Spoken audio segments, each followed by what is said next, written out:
क्या है आखिर ईआरपी? आप कहीं भी जॉब करते हैं प्राइवेट या गवर्नमेंट सेक्टर में, आपने ईआरपी के बारे में ज़रूर सुना होगा। आप स्टूडेंट हैं, फ्रेशर हैं, आपको जॉब चाहिए, आपने इंटरव्यू दिए होंगे या देने जा रहे हैं। ईआरपी के बारे में आपसे ज़रूर पूछा जाएगा, क्योंकि आज हर छोटी बड़ी कंपनी किसी न किसी सॉफ्टवेयर पे काम कर रही है। ईआरपी का पूरा नाम एंटरप्राइज रिसोर्स प्लानिंग है। यह एक बिजनेस मैनेजमेंट सॉफ्टवेयर है जिसका उपयोग संगठन अपने दैनिक कार्यों जैसे फाइनेंस, मानव संसाधन, इन्वेंट्री और सप्लाई चेन को प्रबंधित और एकत्रित करने के लिए करते हैं। यदि आप ईआरपी का जन्म यानी इसके इतिहास और विकास के बारे में जानना चाहते हैं तो इसका मुख्य सफ़र इस प्रकार है। 1960 का दशक, इसमें ईआरपी की शुरुआत एमआरपी मतलब मटेरियल रिक्वायरमेंट प्लानिंग से हुई, जिसका उपयोग निर्माण कंपनियों द्वारा केवल इन्वेंट्री को ट्रैक करने और उत्पादन की योजना बनाने के लिए किया जाता था। इसके बाद 1980 का दशक आया जिसमें एमआरपी का विकास हुआ और यह एमआरपी मैन्युफैक्चरिंग रिसोर्स प्लानिंग में बदल गया, जिसमें परचेसिंग, बिलिंग और शेड्यूल जैसे अधिक कार्यों को जोड़ दिया गया।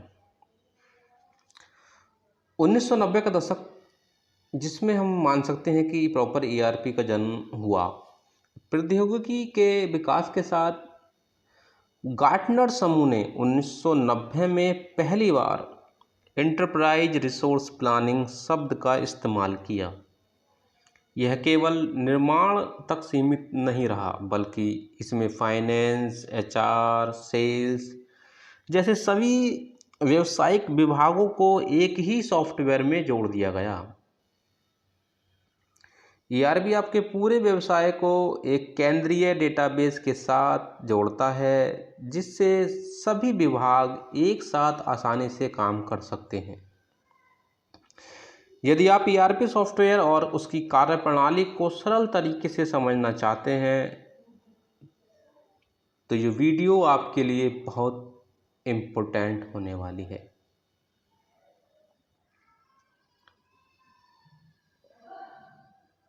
मैं एक कॉर्पोरेट एम्प्लॉय हूँ जो डिफरेंट इंडस्ट्रीज़ में ERP implementation, support, user training का कार्य संभालता हूँ।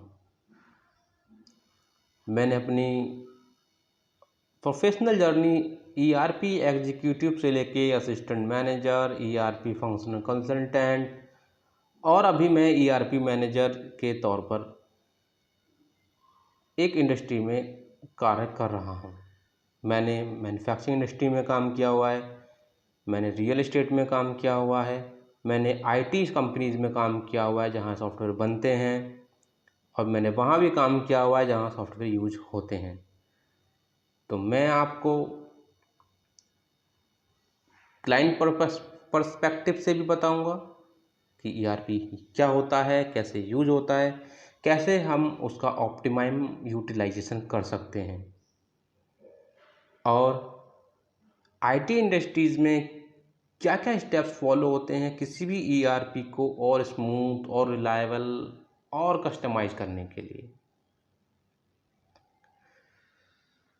अभी हम चलते हैं कि आखिर हमें ईआरपी की ज़रूरत क्यों पड़ी। क्या ईआरपी एक ही सॉफ्टवेयर है? नहीं। एसएपी, ओरेकल, माइक्रोसॉफ्ट 365 ये भी अलग अलग कंपनीज़ के सॉफ्टवेयर हैं। मतलब कि कोई भी कंपनी अपना ईआरपी जनरेट क्रिएट कर सकती है, यूज कर सकती है, सेल कर सकती है। उसको ऐसा कोई फिक्स नहीं है कि सिर्फ एक ही सॉफ्टवेयर है दुनिया में, एक ही ईआरपी और वही यूज करना है। नहीं, आपकी अपनी रिक्वायरमेंट, आपकी अपनी इंडस्ट्री के हिसाब से आपको कौन सा ईआरपी चाहिए होगा, उसके डिफरेंट ऑप्शंस अवेलेबल हैं, बड़े छोटे हर तरह के। जैसी आपकी नीड है आपको उस तरह के सॉफ्टवेयर मार्केट में मिल जाएंगे, या आप खुद से भी कस्टमाइज करके अपने सॉफ्टवेयर बनवा सकते हैं। बट ये हाँ, टाइम कंज्यूमिंग है, कॉस्टली है, पर इसके बेनिफिट्स भी ऐसे ही हैं। हम बात कर रहे थे कि हमें ज़रूरत क्यों पड़ी ईआरपी की। क्या हम पहले काम नहीं कर पा रहे थे? क्या पहले कंपनियां नहीं थी? क्या पहले बिजनेस नहीं चल रहे थे? चल रहे थे, बट रजिस्टर्स में एंट्री करने से टाइम वेस्ट होना, data misleading, data mismatch, miscommunication जैसे चैलेंजेस, डेटा एक ही जगह पे नहीं होने जैसी प्रॉब्लम्स, जिससे रिपोर्ट्स जनरेट करने में इशू, मैनेजमेंट को डिसीजन लेने में दिक्कत आती थी। हम रियल टाइम में नहीं देख सकते थे कि क्या एक्चुअली चल रहा है हमारे बिजनेस में। उसके लिए हमें प्रॉपर टीम बैठानी पड़ती थी, डेटा कलेक्ट करना पड़ता था, अलग अलग डिपार्टमेंट से उनको रिकंसाइल करना पड़ता था, तब कहीं जाके हम किसी एक डिसीजन पे पहुंचते थे कि हम लॉस में हैं या प्रॉफिट में हैं, या कोई आइटम हमारा अभी स्टॉक में है या नहीं है, कितना हमें प्रोडक्शन करना है, कितना माल हमें मंगाना है। ये सब प्लानिंग नहीं कर पा रहे थे प्रॉपरली, जिससे कि वेस्ट ऑफ मनी हो रहा था, वेस्ट ऑफ मटेरियल हो रहा था, मटेरियल हैंडलिंग प्रॉपर नहीं हो पा रही थी, इवन फाइनेंस हम प्रॉपर टैक नहीं कर पा रहे थे कि हमने कहाँ कितना पैसा इन्वेस्ट कर दिया, कहाँ कितना पैसा हमने एक्सपेंड कर दिया, कहाँ से कितनी सेल्स हो रही है, हमें कुछ नहीं पता था। हम सिर्फ रजिस्टर्स के भरोसे बैठे हुए थे।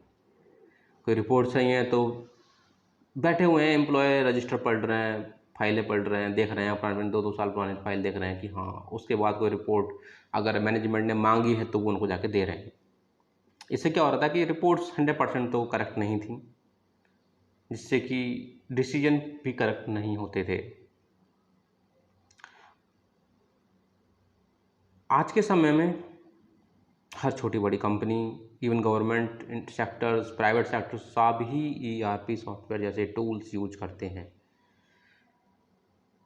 इससे पहले रजिस्टर के बाद की बात करें अगर, तो जैसे फाइनेंस को मैनेज करने के लिए टैली आया, बिज सॉफ्टवेयर करके आया, ऐसे बहुत सारे छोटे छोटे टूल्स आए जो फाइनेंस की एंट्री को बहुत अच्छे से मैनेज कर पा रहे थे, और आज भी कर सकते हैं। अगर सिर्फ फाइनेंस की बात करें, हम अगर टैली की बात करें तो टैली आज भी बहुत रिलायबल है फाइनेंस को ट्रैक करने के लिए, डेटा बैलेंस शीट्स के लिए, एंड डेली परचेज और एक्सपेंड की एंट्रीज के लिए। बट वो भी सिर्फ फाइनेंस के लिए है, आप उसके लिंक नहीं कर सकते अदर मॉड्यूल्स के साथ, अदर डिपार्टमेंट्स के साथ। तो वो ऐसे अलग अलग सॉफ्टवेयर चाहिए होते थे हमें हमें अपने सारे डिपार्टमेंट्स को मैनेज करने के लिए। परचेस के लिए अलग, सेल्स के लिए अलग, सीआरएम के लिए अलग, फाइनेंस के लिए अलग। इससे भी हमारा काम तो थोड़ा फास्ट हुआ, बट डिसीजन मेकिंग अभी भी डिले थी। अभी हम क्या कर रहे थे कि अब हमें रजिस्टर नहीं पढ़ने पड़ रहे थे, हमारे पास छोटे छोटे ऐप्स, टूल्स थे जिस पे हम डेटा डाल रहे थे, बट वो सब अलग अलग कंपनी के थे, कोई एक नहीं था।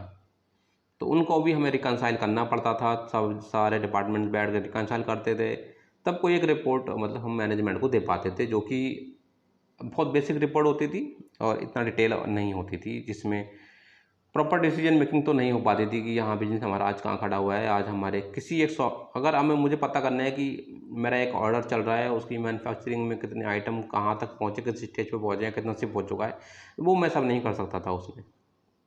ईआरपी ये सब मदद करता है करने के लिए, क्योंकि ये ग्रुप होता है, अलग अलग मॉड्यूल्स का एक ग्रुप। मान लीजिए मॉड्यूल्स को आप डिफाइन कर दीजिए डिपार्टमेंट से, HR department, payroll, finance, material, manufacturing, engineering, CRM, sales, marketing, और भी जो डिपार्टमेंट्स आपके इंडस्ट्री में यूज होते हैं, वो सभी को उठा के एक सॉफ्टवेयर के अंदर लगा दिया गया। जैसे आपकी कंपनी बनी है ना, कंपनी, उसके अंदर डिपार्टमेंट, ऐसे ही एक सॉफ्टवेयर, उसके अंदर different different different different modules. अब इससे क्या हुआ, एक ही कंपनी का सॉफ्टवेयर है जिसको हम ईआरपी बोल रहे हैं, और वो कोई कंपनी भी हो सकती है। उसमें परचेस वालों के लिए भी मॉड्यूल है, उसके अंदर सेल्स का मॉड्यूल है, उसके अंदर स्टोर है, उसके अंदर फाइनेंस है, इंजीनियरिंग है, सब कुछ है उसके अंदर जो आपकी कंपनी को चाहिए हो। ईआरपी का डेटा दो तरह से स्टोर होता है, या तो आपने क्लाउड बेस्ड ईआरपी लिया, डेटा सारा आपका क्लाउड पर है, या ऑन प्राइमेसिस भी चलता है जिसमें आपका इन हाउस सर्वर आप इंस्टॉल करते हैं और डेटा आपके कंपनी के अंदर ही रहता है, आपके सर्वर में रहता है। मतलब कि कहने का मतलब है कि डेटा सेंट्रलाइज है, कहीं भी होगा, डेटा एक जगह है सारा आपका। अब आपको कोई एक रिपोर्ट चाहिए होगी तो सिस्टम आपको वो रिपोर्ट विदिन अ सेकंड दे देता है। आपको डिपार्टमेंट से पूछने की ज़रूरत नहीं पड़ती, आप सिंपली रिपोर्ट्स में जाते हैं, वो रिपोर्ट जो आपको चाहिए वो जनरेट कर लेते हैं सेकंड्स में। मान लीजिए आपको देखना है एज ए मैनेजमेंट की कितना स्टॉक मेरे पास है जो पड़ा हुआ है, आप देख सकते हैं इजीली। सिस्टम आपको कैटेगराइज करके देगा कि इस ग्रुप में इतने मटेरियल पड़े हुए हैं, इवन एजिंग वाइज कि 90 डेज से ये पड़ा हुआ है, 60 डेज से ये पड़ा हुआ है, 30 डेज से ये पड़ा हुआ है। आप उसमें एनालिसिस करते हैं, ABC एनालिसिस कर सकते हैं, XYZ एनालिसिस कर सकते हैं। इस तरह से आपको रिपोर्टिंग बहुत स्मूथ मिलती है। आप ट्रैक कर सकते हैं कि आइटम कब आया, कब ऑर्डर हुआ, इवन कब कंज्यूम हुआ, किसने कंज्यूम किया। एक एक पॉइंट्स ERP की रिपोर्ट्स में आपको मिलता है। हर मॉड्यूल्स की अपनी अलग रिपोर्ट्स होती हैं, मैनेजमेंट लेवल की अलग रिपोर्ट्स होती हैं, डैशबोर्ड्स होते हैं, जिससे आपका डिसीजन मेकिंग बहुत इम्प्रूव हो जाता है। सिस्टम आपको प्लानिंग करके खुद से देता है। कोई मान लीजिए कोई ऑर्डर आता है तो सिस्टम आपको बताएगा कि आपको इस ऑर्डर को फुलफिल करने के लिए इतना मटेरियल चाहिए होगा, इतनी कॉस्ट लगेगी। ये आपको ERP बता के देता है। यस, एंट्री करनी पड़ती है, क्योंकि एंट्री करेंगे तभी वो आपको रिजल्ट देगा, खुद से कुछ नहीं बताता। अब ये एंट्री करने के लिए आपके पास एंड यूजर्स होते हैं जो आपके एम्प्लॉय हैं, उनको ट्रेन किया जाता है, वो सॉफ्टवेयर पे अपने अपने काम इजीली करते हैं। हर डिपार्टमेंट्स को उसके वर्क के हिसाब से राइट दिए जाते हैं। एग्जीक्यूटिव को उसके वर्क के अकॉर्डिंग राइट दिए जाएंगे, मैनेजर्स को उनके वर्क के अकॉर्डिंग राइट दिए जाएंगे, HODs को उसके अकॉर्डिंग राइट दिए जाएंगे। सबको सारे राइट नहीं मिलते, बट सबको अपने अपने पूरे राइट मिलते हैं। जिनको अपना काम करना है, जो वो काम करते हैं, वो उसको इजीली परफॉर्म कर पाते हैं अपने उस ID के अंदर, जो कि आपको एडमिन यूजर ने बना के दी है।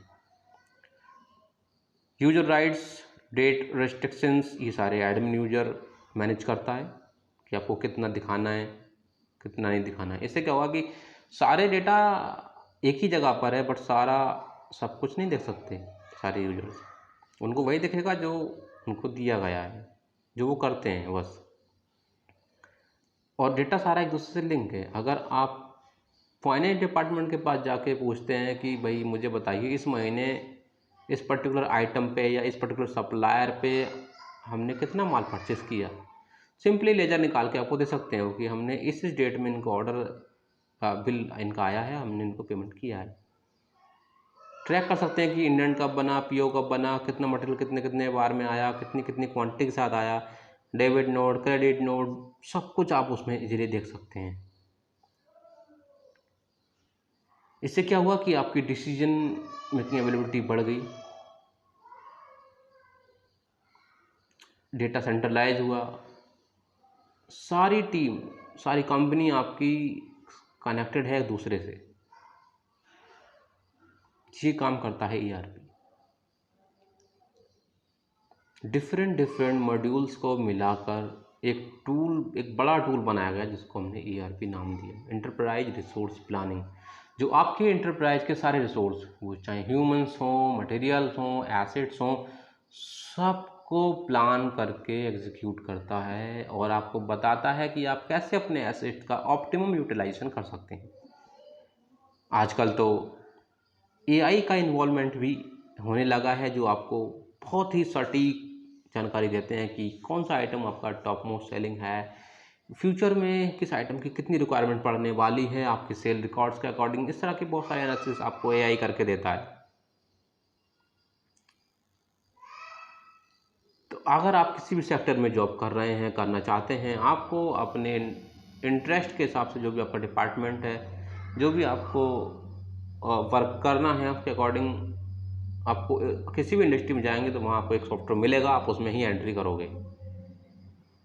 जब तक आप किसी डिसीजन मेकिंग प्रोफाइल पे नहीं पहुँच जाते, उसमें भी आपको रिपोर्ट्स देखनी होती हैं ईआरपी के थ्रू, तभी आपको डिसीजन ले पाते हो। आपको अगर आप मैनेजर हैं, आपने टीम से पूछना है भाई